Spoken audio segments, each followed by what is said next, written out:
सभी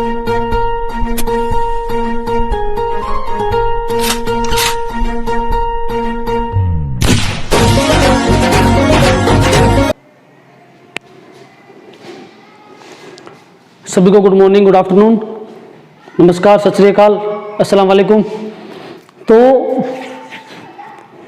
फाइनली जो यूजीसी है, यूनिवर्सिटी ग्रांट कमीशन, उसने और कॉलेज के फाइनल ईयर की एग्ज़ाम जो है वो फाइनल कर दिए कि वो एग्ज़ाम लगेगी।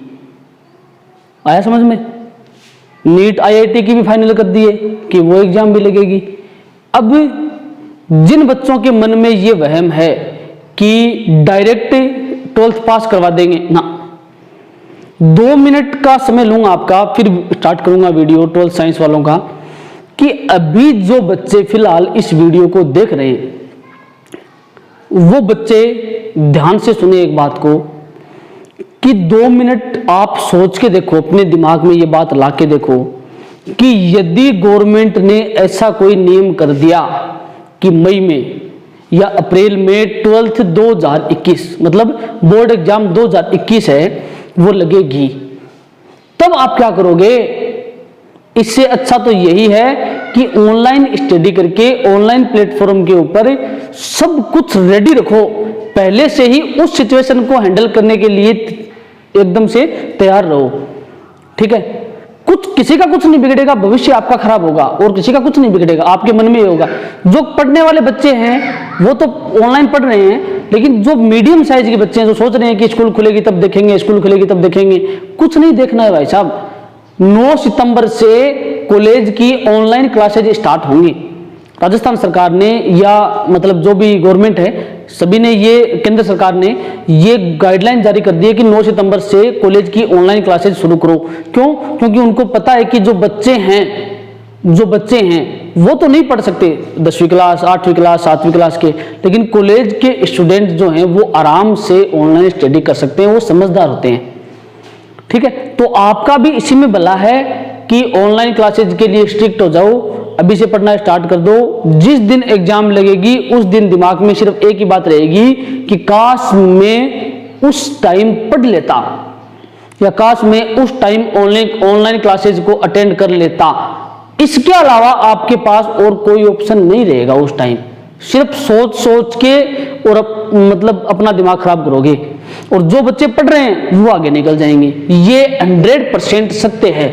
किसी को यदि ये बात खारी लगे या बेकार लगे तो लगे, लेकिन सत्य यही है, नुकसान आपका होगा, सीधी सी बात है बस। इसके अलावा मैं कुछ नहीं कहना चाहता। तो 12th साइंस का अपना वेव ऑप्टिक्स चैप्टर नंबर 12 है वो चल रहा था। चैप्टर नंबर 12 पूरा हो गया था। अब उसके जो आंकिक प्रश्न है वो करेंगे। जो एग्जाम्पल्स हैं, एग्जाम्पल्स वो आप खुद करोगे। ठीक है, 12th के चैप्टर के एग्जाम्पल खुद करोगे। थोड़ा सा क्या है कि स्पीडली खींचेंगे। एग्जाम्पल में कोई दिक्कत हो तो आप मेरे को बता देना ग्रुप में, मैं आपको उसका सोल्यूशन भेज दूंगा। ठीक है, बाकी एग्जाम्पल का सोल्यूशन आपके पास वैसे भी रहता ही है, बुक में भी होता है, और जो नोट्स है उसमें भी मैंने अपनी लैंग्वेज में अपने तरीके से करवा रखा है। अब आंकिक प्रश्न में क्वेश्चन नंबर 1 देखते हैं कि आंकिक प्रश्न में क्वेश्चन नंबर 1 क्या है। ठीक है, तो देखो क्वेश्चन नंबर 1, क्वेश्चन नंबर 1 आंकिक प्रश्न में क्वेश्चन नंबर 1 देखो पहले कि क्वेश्चन नंबर 1 में ये क्या बोल रहा है। क्वेश्चन नंबर 1 में ये बोल रहा है कि एक ही आकृति की, ये आकृति नहीं आवर्ती है, एक ही आवर्ती की 2 तरंगों के आयाम 2:1 में है। 2 तरंगों के आयाम 2:1 में है। तो क्या दिया इसने आपको दिया है A1:A2 मतलब 2:1। 2:1 में है। व्यतिकरण क्षेत्र में कंपनों के महत्तम व न्यूनतम आयामों व तीव्रताओं का अनुपात ज्ञात कीजिए। यह आपको बोल रहा है कि महत्तम, मैक्सिमम, न्यूनतम, मिनिमम के आयामों का अनुपात और तीव्रताओं का अनुपात, आई मैक्सिमम बटा आई मिनिमम आपको ज्ञात करना है। ठीक है, अब देखो 1 मिनट। आयामों का अनुपात कैलकुलेट करते हैं पहले कि आयामों का अनुपात क्या होता है। ठीक है, देखो चूंकि R maximum is equal to A1 plus A2, ठीक है, और R minimum is equal to A1 minus A2। R maximum होता है आपका A1 प्लस A2 और आर मिनिमम होता है आपका A1 माइनस A2। ठीक है, क्लियर यहां तक? इसको डिवाइड कर दो। ठीक है, तब इनका अनुपात क्या हो जाएगा? आर मैक्सिमम बट्टा R minimum is equal to A1 plus A2 upon A1 minus A2। ठीक है, तो A1 प्लस A2 का मान क्या है आपके पास? देखो 2 है ना, तो 2 प्लस 1 अपॉन 2 माइनस 1, सीधी सी बात है। 2 प्लस 1 अपॉन 2 माइनस 1, तो क्या हो जाएगा इसका अनुपात? 3/1, 3/1, अर्थात R maximum upon R minimum is equal to 3/1 या 3। ये आपके पास आयामों का अनुपात आएगा, ये आपके पास आयामों का अनुपात आएगा। लिख लो फटाफट।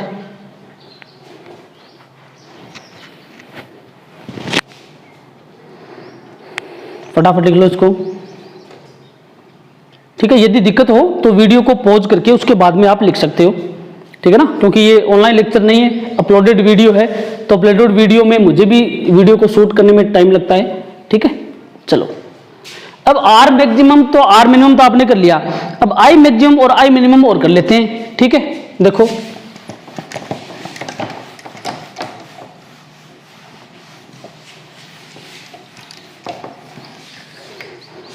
आई मैक्सिमम और आई मिनिमम और कर लेते हैं। अब देखो क्योंकि आई इज इक्वल टू क्या होता है? के आर स्क्वायर। ठीक है, तब I maximum is equal to K R maximum square और I minimum is equal to K R minimum square. क्यों? ठीक है, अतः इनका अनुपात क्या हो जाएगा? आई मैक्सिमम बट्टा I minimum is equal to K R maximum upon K R minimum. K से के कैंसिल, इसका स्क्वायर है तो स्क्वायर रहेगा, मतलब आई मैक्सिमम बट्टा I minimum is equal to R maximum बट्टा आर मिनिमम का स्क्वायर। ठीक है, आर मैक्सिमम और आर मिनिमम का मान कितना है? 3/1 या 3। ठीक है, तो I maximum upon I minimum is equal to 3/1 का स्क्वायर, आई मैक्सिमम बट्टा I minimum is equal to 9/1 या 9। तो इनका अनुपात क्या आएगा आपके पास? 9/1 या 9। ठीक है, मतलब 9:1। ठीक है, 9:1। लिख लो इसको फटाफट।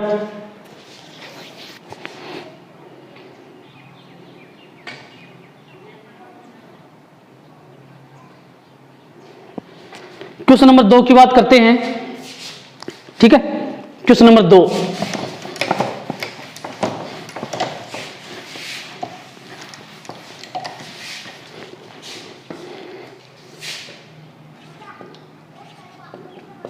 क्वेश्चन नंबर 2 देखो, क्वेश्चन नंबर 2 में देखो, इसने आपको दिया है किसी व्यतिकरण प्रयोग में कैपिटल आई व 4i तीव्रताओं के 2 स्रोतों का उपयोग किया गया है।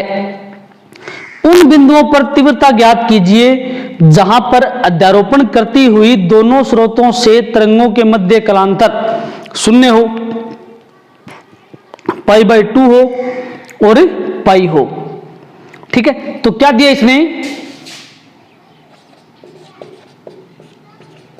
इसने आपको दिया है I1 का मान I I2 का मान 4i। ठीक है,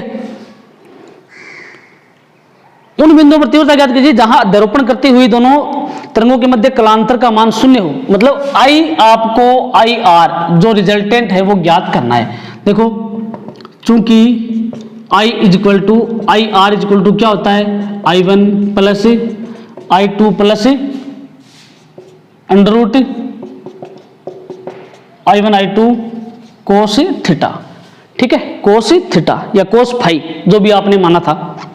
ठीक है, हाँ यहाँ पे 2 था ना, 2 under root I1 under root I2। ठीक है, और cos phi theta. First condition में क्या बोल रहा है ये, ठीक है, कि जब थीटा इक्वल टू 0 डिग्री हो, 0 डिग्री हो, अर्थात IR इक्वल टू I1 का मान I प्लस I2 का मान 4i plus 2i into 4i under root into cos 0 degree, या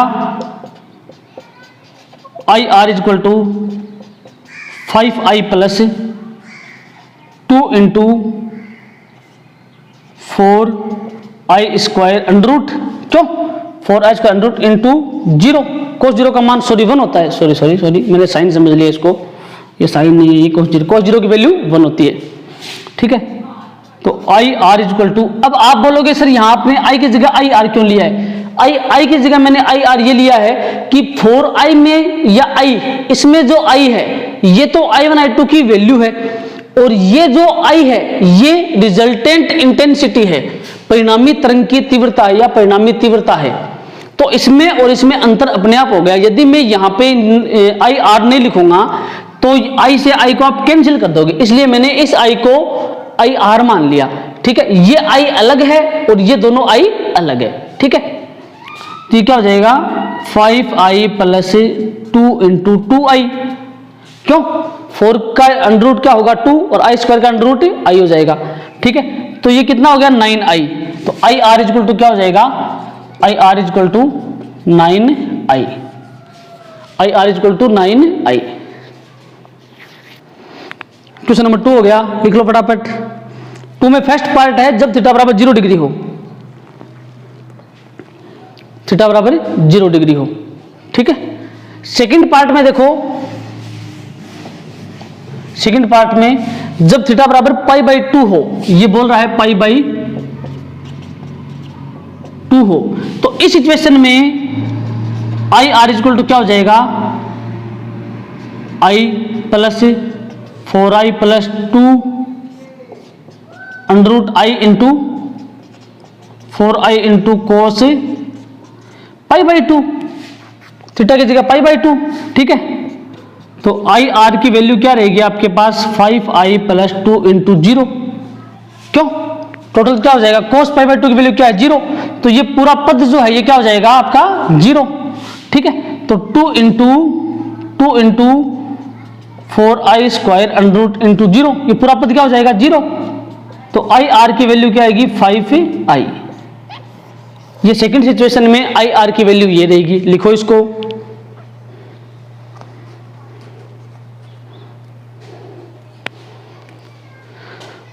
वीडियो को पॉज करके लिख लेना। थर्ड में देखो थीटा इक्वल टू पाई, ये बोल रहा आपको थीटा इक्वल टू पाई। ठीक है, कितना है पाई, पाई का मतलब 180 डिग्री। ठीक है, तो सेम टू सेम ये फॉर्मूला जो है इस फॉर्मूले को अप्लाई करोगे आप, IR equal to I plus 4i plus 2i into 4i under root into cos pi. अब कोस पाई की वैल्यू है वो होती है -1। ठीक है,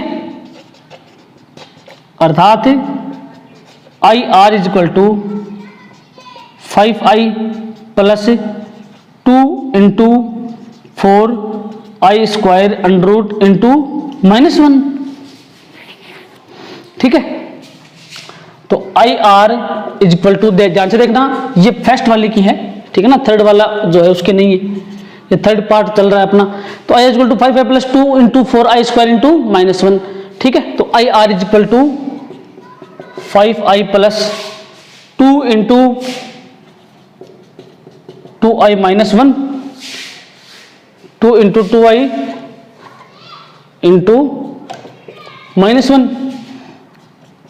तो I R is equal to 5i plus 4i into minus 1, I R is equal to 5i minus 4i, और I R is equal to I. ठीक है, आई आर का वैल्यू क्या आ गई? आई। यहां तक करना है आपको ये। ठीक है, ले लो स्क्रीनशॉट, लिख लो फटाफट।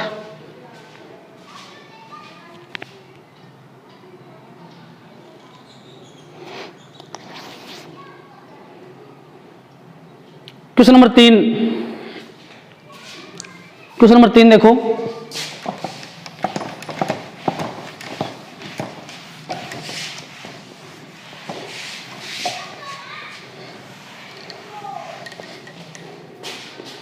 क्वेश्चन नंबर 3 में देखो इसने क्या दिया आपको। क्वेश्चन नंबर 3, क्वेश्चन नंबर 3 में दो छिद्रों के मध्य दूरी ज्ञात कीजिए जो 1 मीटर दूरी पर रखे पर्दे पर 1 mm चौड़ाई की फ्रिंजें बनाते हैं, जबकि प्रकाश की तरंगदैर्घ्य 5000 एंगस्ट्रॉम है। ठीक है, इसने आपको दिया है दो छिद्रों के मध्य दूरी ज्ञात कीजिए जो 1 मीटर दूरी पर रखे पर्दे से दूरी दिया है, पर्दे से दूरी d equal to 1 metre, d equal to 1 metre दूरी पर रखे पर्दे पर 1 mm चौड़ाई की फ्रिंजें बनाते हैं। बीटा इक्वल टू 1 mm मतलब 1 गुणा 10 की पावर माइनस 3 मीटर, मतलब 10 की पावर माइनस 3 मीटर। ठीक है,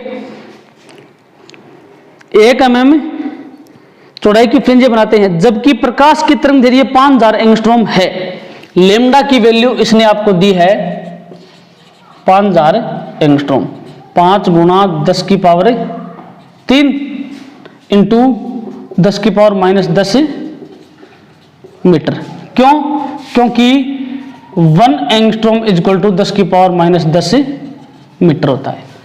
ठीक है, हाँ अब देखो लेमडा इज इक्वल टू 5 गुणा 10 की पावर माइनस 7 क्यों मीटर, और स्मॉल डी आपको ज्ञात करनी है, छिद्रों के मध्य दूरी आपको ज्ञात करनी है, कैलकुलेट करनी है। ठीक है, तो फ्रिंज चौड़ाई क्या होती है, चूंकि beta is equal to lambda D upon D, और डी इक्वल टू क्या हो जाएगा, D equal to lambda D upon beta. Lambda की वैल्यू 5 गुणा 10 की पावर माइनस 7 इंटू डी की वैल्यू 1 अपॉन बीटा की वैल्यू 10 की पावर माइनस 3। तो d इज इक्वल टू आपके पास आएगा 5 गुणा 10 की पावर माइनस 7 इंटू 10 की पावर माइनस 3, सॉरी प्लस 3। तो क्या हो गया, d इज इक्वल टू 5 गुणा 10 की पावर माइनस 4 मीटर। ठीक है, इसको लिख सकते हैं d इज इक्वल टू 0.5 गुणा 10 की पावर माइनस 3 मीटर, या d is equal to 0.5 mm, 0.5 mm या 0.5 mm। ठीक है, 0.5 लिख दो या 0.5 लिख दो, एक ही बात है। ठीक है, लिख लो इसको फटाफट।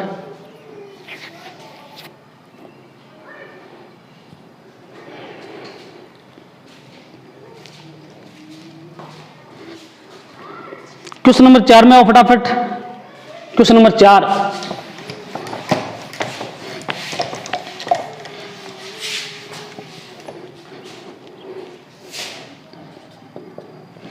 क्वेश्चन नंबर 4 में देखो इसने क्या दिया आपको,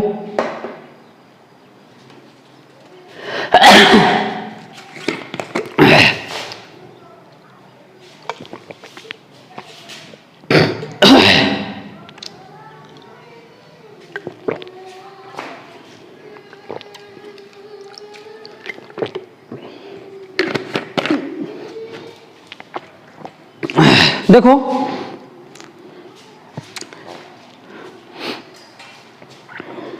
इसने दिया 5500 एंगस्ट्रॉम तरंगदैर्घ्य का प्रकाश 22 गुणा 10 की पावर माइनस 5 मीटर चौड़े रेखा छिद्र पर अभिलंबवत आपतित होता है। केंद्रीय उच्चिष्ट के दोनों और प्रथम दो निम्नलिखितों की कोणीय स्थिति ज्ञात कीजिए। ठीक है, इसने आपको क्या दिया है, इसलिए दिया है प्रकाश,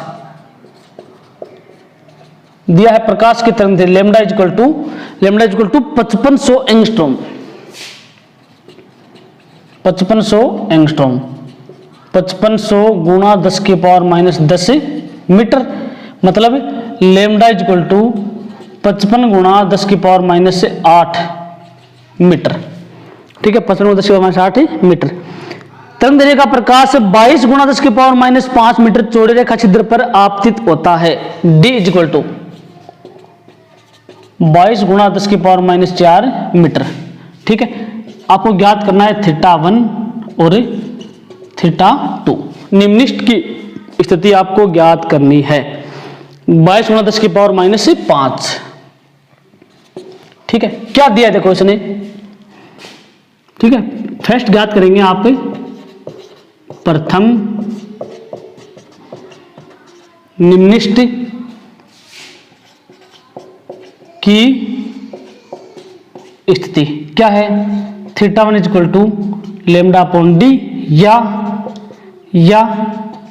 sign θ1 equal to lambda upon D करवाया हुआ है मेरा।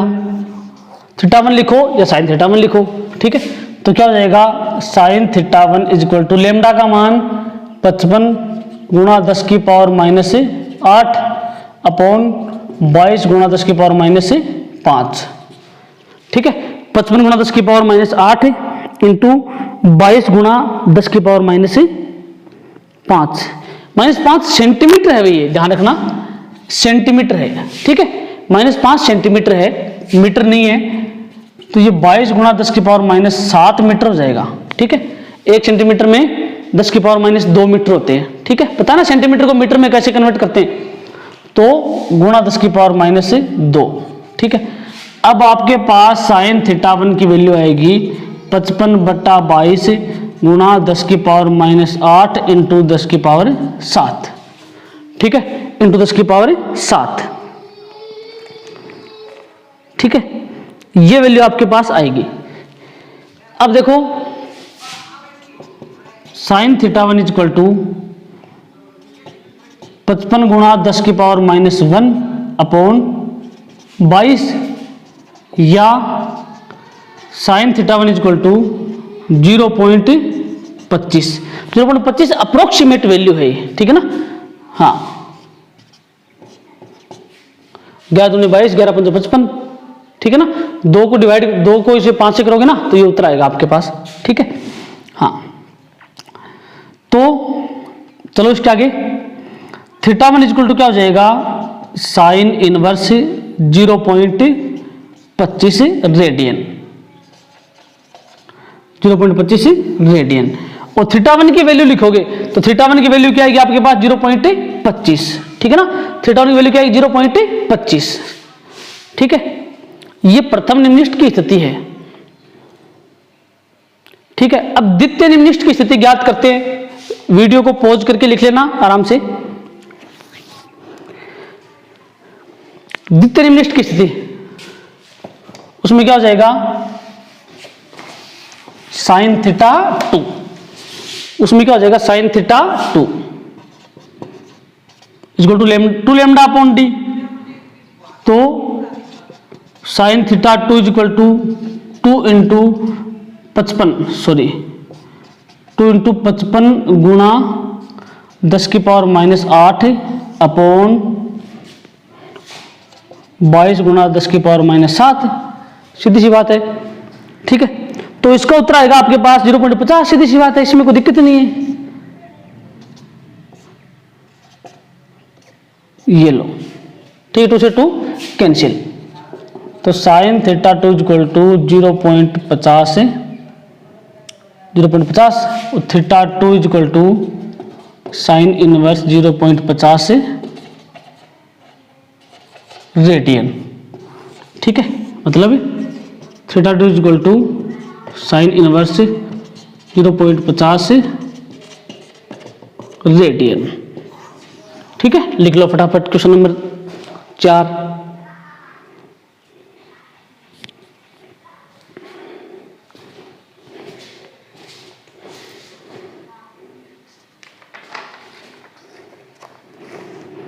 क्वेश्चन नंबर 5 में देखो इसने क्या दिया आपको, क्वेश्चन नंबर 5 में इसने आपको क्या दिया है वो देखो। क्वेश्चन नंबर 5 में इसने आपको दिया है कि दो पोलराइड इस प्रकार रखे हैं कि उनसे निर्गत प्रकाश की तीव्रता महत्तम है। क्वेश्चन नंबर 5 है वो देखो, मैं पढ़ रहा हूं क्वेश्चन को, आप लोग देख लेना। क्वेश्चन है, दो पोलराइड इस प्रकार रखे हैं कि उनसे निर्गत प्रकाश की तीव्रता महत्तम है। यदि एक पोलराइड को दूसरे के सापेक्ष 30 डिग्री 90 डिग्री से घुमा दिया जाए तो नवीन स्थितियों में निर्गत प्रकाश की तीव्रता अधिकतम तीव्रता का कौन सा भाग होगी। ठीक है, कि नवीन स्थितियों में निर्गत प्रकाश की तीव्रता अधिकतम प्रकाश की तीव्रता का कौन सा भाग होगी, मतलब I0 का कौन सा भाग होगी I। तो क्या दिया इसने आपको दिया है, एक नंबर उत्तर में क्या हो जाएगा कि जब थीटा इक्वल टू 30 डिग्री से पोलराइड को घुमाया जाए, ठीक है, तो I इक्वल टू क्या हो जाएगा, चूंकि I इक्वल टू क्या होता है I0 cos square theta, Malus के नियम से, मेलस का नियम लगेगा यहां पे, I equal to I0 into cos square 30 degree, I equal to I0 into cos square, cos 30 का मान कितना होता है, कोस 30 का मान √3/2 इसका square, I equal to I0 into 3/4 और I इक्वल टू 3/4 I0, मतलब अधिकतम तीव्रता का 3/4 भाग होगी। ठीक है, तो क्या लिखोगे, इस स्थिति में तीव्रता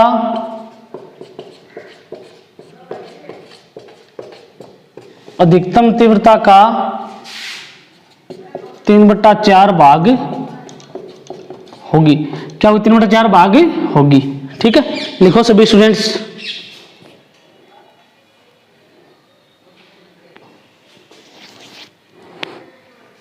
तीन बटा 4 भाग होगी। सेकंड में इसने आपको दिया है कि ये थीटा बराबर 90 डिग्री हो। अब थीटा बराबर 90 डिग्री घुमाया जाए, सेकंड स्थिति कर रहा हूं मैं, थीटा बराबर 90 डिग्री से घुमाया जाए तो यहां पे क्या हो जाएगा, कोस 90। ठीक है, कोस 90, कोस 90 की value 0, I equal to I0 into 0। क्यों, क्योंकि कोस 90 डिग्री इक्वल टू 0। ठीक है, तब I इक्वल टू क्या हो जाएगा, 0। ठीक है, तो इस स्थिति में तीव्रता क्या हो जाएगी, 0। इस स्थिति में तीव्रता क्या हो जाएगी, 0।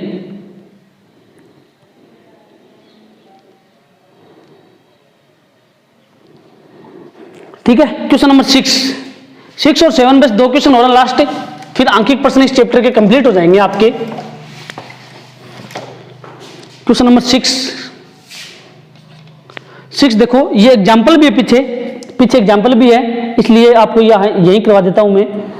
ठीक है, इसने आपको दिया है, जब सूर्य क्षैतिज से 37 डिग्री कोण पर होता है तो पानी की सतह से परावर्तित प्रकाश पूर्णतः ध्रुवित होता है। पानी का अपवर्तनांक ज्ञात कीजिए। पानी का अपवर्तनांक आपको ज्ञात करना है। ठीक है, इसने आपको क्या दिया है, देखो क्वेश्चन के अंदर देखो, ये पानी की सतह है, सपोज करो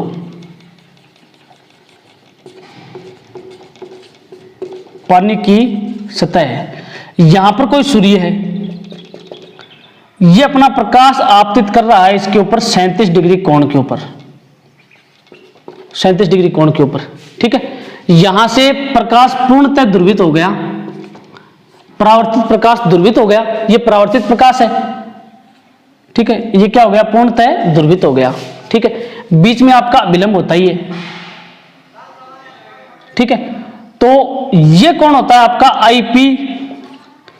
ठीक है, तो क्वेश्चन में ध्यान से देखना सभी स्टूडेंट्स, क्वेश्चन में डायग्राम दिखाई दे रहा है ना, डायग्राम दिखाई दे रहा है, देख लो। हाँ ठीक है, डायग्राम सभी को दिख रहा है क्योंकि वीडियो लेक्चर है। ये एंगल कितना है आपका, ये एंगल आपका कितना है, 90। ठीक है, तो मैं क्या लिखूंगा उत्तर में, देखो आईपी का मान ज्ञात करना है मेरे को, चूंकि चित्र से IP plus 37 degree is equal to 90 degree. क्यों? आधा कौन हो गया? आईपी आधा हो गया 37, IP plus 37 is equal to 90 degree, और IP is equal to 90 minus 37 degree, तो आईपी इज इक्वल टू क्या हो गया आपका 53 डिग्री। ठीक है, 53 डिग्री, ये हो गया आपका पोलराइज्ड एंगल, ध्रुवण कोण। ठीक है, ध्रुवण कोण। अब अपवर्तनांक ज्ञात करना है, तो चूंकि अपवर्तनांक mu is equal to 10 IP Brewster के नियमानुसार, तो mu is equal to 10 53 degree, ये आपके पास इसका अपवर्तनांक आ गया, ये इसका अपवर्तनांक आ गया, मतलब लगभग 1.32, इसका म्यू इज इक्वल टू हो जाएगा 1.3257 या म्यू इज इक्वल टू 1.33। ठीक है, पानी का अपवर्तनांक वैसे भी पता है आपको 1.33 ही होता है। ठीक है, एग्जाम में यहां तक करोगे तो भी सही माना जाएगा, क्योंकि 1053 की वैल्यू कैलकुलेट नहीं हो सकती, फिर भी आपको याद रख लो। ठीक है ना, कि म्यू इक्वल टू 1.33, ये बूस्टर के नियम से आपने किया है। ठीक है, लास्ट क्वेश्चन, चैप्टर नंबर 12 का लास्ट क्वेश्चन, चैप्टर नंबर 12 जो है उसका लास्ट क्वेश्चन देखो सभी, क्या दिया इसने आपको, पहले वो देखो किसने आपको क्या दिया है। ये बोल रहा है कि दो ध्रुवक प्लेटों की ध्रुवण दिशाएं समांतर है, ये भी पोलरॉइड की बात कर रहा है। ध्रुवण दिशाएं समांतर हैं जिससे निर्गत प्रकाश की तीव्रता अधिकतम है, प्रकाश की तीव्रता अधिकतम है। इनमें से एक प्लेट को कम से कम कितना घुमाया जाए कि निर्गत प्रकाश की तीव्रता अधिकतम की चौथाई रह जाए। ठीक है, सीधा सा क्वेश्चन है, कुछ नहीं आपको, इसने आपको दिया है I equal to 1/4 I naught, कि दो ध्रुवक प्लेट है उनको किस तरीके से घुमाया जाए कि I इक्वल टू I0/4 हो जाए या 1/4 I0 हो जाए, अधिकतम तीव्रता का 1/4 या 1/4 रह जाए। ठीक है, थीटा का मान आपको ज्ञात करना है, थीटा का मान आपको ज्ञात करना है। लगाओ मेलस का नियम, सीधी सी बात है। ठीक है, चलो तो मेलस के नियमानुसार क्या हो जाएगा, I equal to I0 cos square theta. ठीक है, I का मान क्या है, I0/4 या 1/4 I0, एक ही बात है। ठीक है, is equal to I0 cos square theta, I0 से I0 कैंसिल, तो cos square theta is equal to 1/4 और cos theta is equal to 1/2 plus minus, क्योंकि अंडर रूट हटेगा प्लस माइनस आएगा, और theta is equal to cos inverse 1/2। ठीक है, तो थीटा का मान क्या हो जाएगा आपके पास, थीटा का मान, ठीक है ना, 120 डिग्री। ठीक है, theta is equal to 120 degree, cos 120 लिख दो या कोस 60 लिख दो। ठीक है, या theta is equal to 60 degree. ठीक है, या दोनों लिख दो, या theta is equal to 60 degree या 120 डिग्री। ठीक है, ये होगा इसका उत्तर। ये क्वेश्चन नंबर 7 था अपने पास। ठीक है, क्वेश्चन नंबर 7 था। तो चैप्टर 12 जो है उसके सभी टॉपिक कंप्लीट हो चुके हैं विथ न्यूमेरिकल। ठीक है, और एग्जाम्पल वगैरह जो आपको दिए गए हैं वो आप खुद उसके उत्तर देख लेना, यदि समझ में नहीं आए तो मेरे से आप लोग पूछ लेना। ठीक है, स्टडी को कंटिन्यू जारी रखना है आपको, बीच में क्लासेज मिस नहीं करनी है। Okay, thank you.